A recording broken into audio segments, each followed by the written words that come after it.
Warning: the following video contains explicit language which may be offensive to some viewers or inappropriate for children. The content within this video is intended for mature audiences only.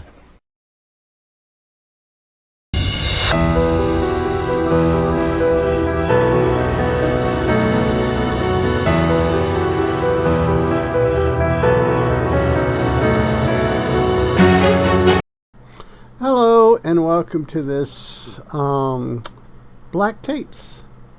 Hope everyone's enjoying what we're doing so far. I'm enjoying experiencing this particular podcast for the first time with everyone out there. Hope everyone's doing well, and let's get back into this bad boy. Let's turn our attention to another kind of tape for a moment. The demo tape. When you're a journalist in Seattle, you come across hundreds of small bands. Seattle is, after all, the birthplace of 90s grunge rock. Yes, and though there are grunge rock songs I enjoy, I'm just upset at the fact that when Kurt Cobain and all those other Seattle bands, Nirvana, he was in Nirvana, I believe, all those guys came out and everyone rushed to dress like them.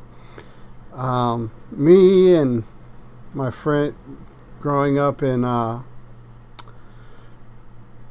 80s, we dressed like that all the time because that's what we could afford. That's how, then all of a sudden it became fashion, and the same clothes that we were paying, a couple bucks for at Goodwill are now on mainstream fashion things for hundreds of bucks. So, it is what it is. And the home of seminal indie music label Sub Pop. But when Richard Strand called to let me know he got a call from infamous Seattle underground rock band Hasta Rising, it came as a bit of a surprise. Hi, this is for Dr. Strand. My name is Keith Dabbich. I'm the guitarist and songwriter in a band out of Seattle. You may have heard of us, Hasta Rising. Our lead singer, Jeff, died recently. Yeah, not a good thing. I just heard you on Alex Regan's podcast, and I was just wondering if I could speak with you about something. It's something I think you'll want to hear. A recording. You probably already know about it, because of what you do. I think they call it the Unsound. Bum. Title drop. Yeah, it's kind of, we're getting into some spooky stuff here. My number is 206. Keith Dabbich. I love that. Instead of just making up a number, they give you that they censor it like there's an act, like it might actually be a real number. It just, it's kind of cool. It's those little things like that I enjoy on a well thought out podcast, because they're approaching it that this is going out over the air and they're protecting this person's phone number. It's just awesome.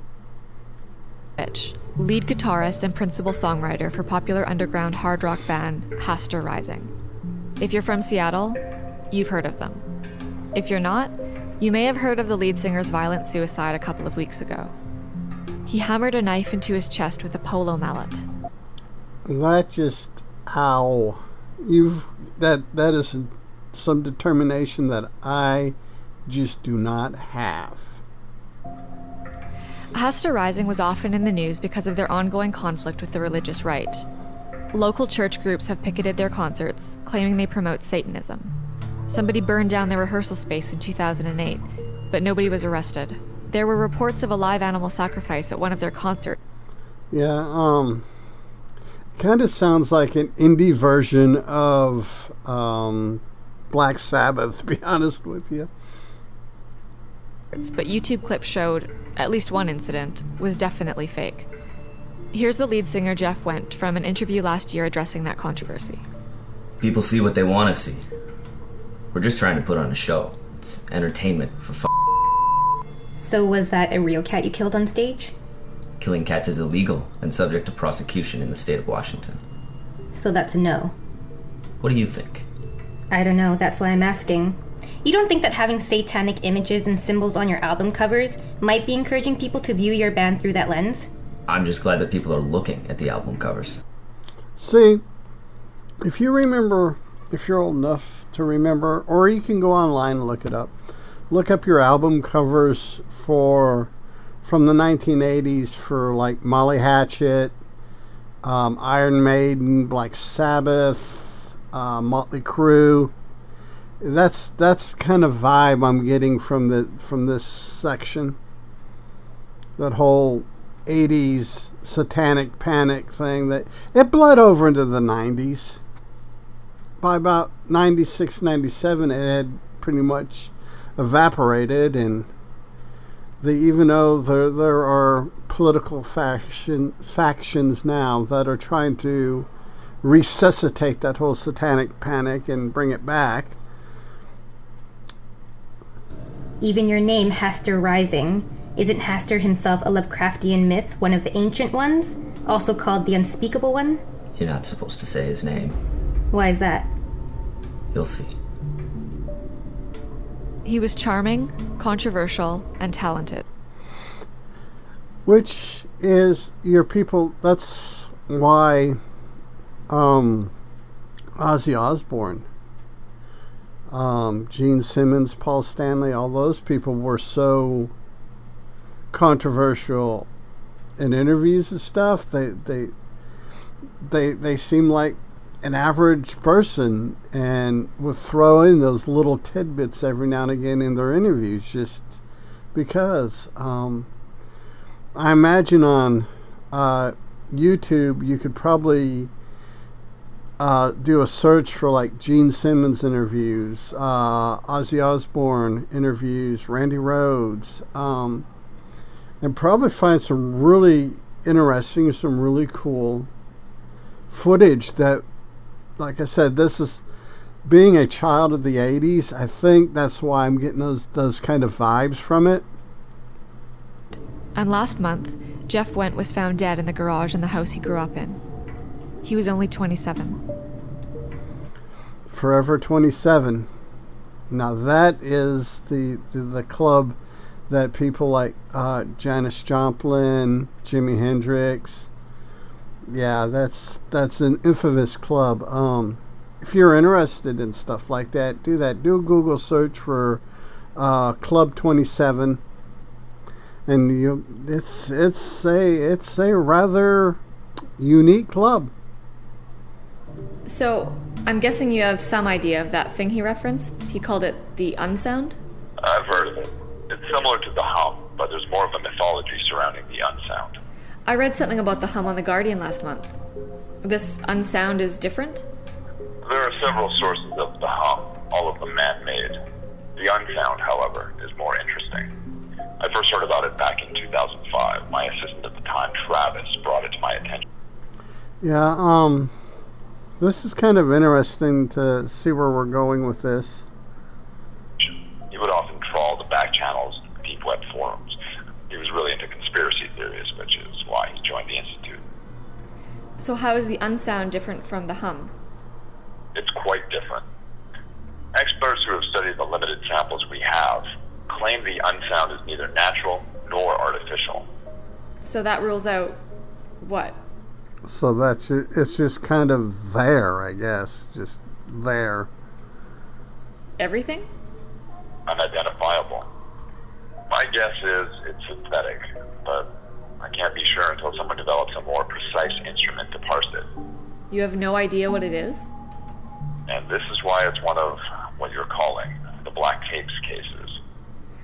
This Unsound was of special interest to your assistant? Yeah, if you can't figure out what something is, yeah, it gets crazy really, really quick. He was obsessed, really. You see, the Unsound comes with quite a compelling narrative. There are a number of myths that have developed around it over time. It has different names. Diabolica Lyricus, the Devil's Note. Now, I've never heard that before. I may have to Google that just my own curiosity. see what the devil's note is. Can you tell us about some of these myths? Well, the most common myth is that the Unsound summons or invites a demon into the world. A demon? An archdemon, if I remember correctly. The Unsound is his voice gently asking the listener to invite him into his world. An archdemon with a gentle voice? That doesn't sound all that scary. There's more. Okay. Everyone who hears the Unsound dies within 1 year of their initial... Not too... Yeah, it's not too... words escape me. That whole thing. The whole listening to it, the demon summoning. Yeah, this has, and it's a good thing. It's a good thing. Trust me, this is a good thing. It has this whole, like I said, that whole 80s, it has a bit of nostalgia for me for the 80s, the whole satanic panic. There's that Tom Hanks movie in the 80s where they're doing the big scaremongering of Dungeons and Dragons. I wished I could remember. I know it has Tom Hanks plays the main character who just kind of loses his brain. I may have to look that up and see what see if I can find that in a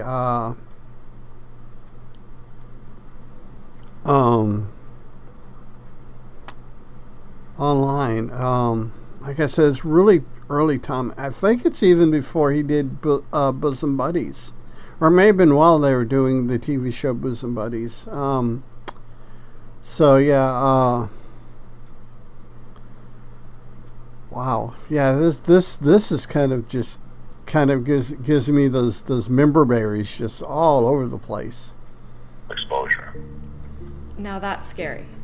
There is an additional supporting myth from one of the Gnostic Gospels rejected by the Church. In fact, there are actually 2 oblique references to a similar sound in the Dead Sea Scrolls. What's the story? Before the time of creation, Lucifer was the angel of song, of music. Lucifer led a revolt against God and lost. You're familiar with this mythology. I'm with you so far.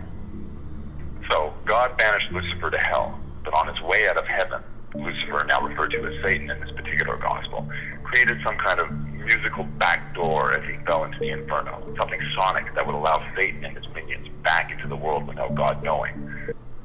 Interesting. That has a computer technology kind of spin to it.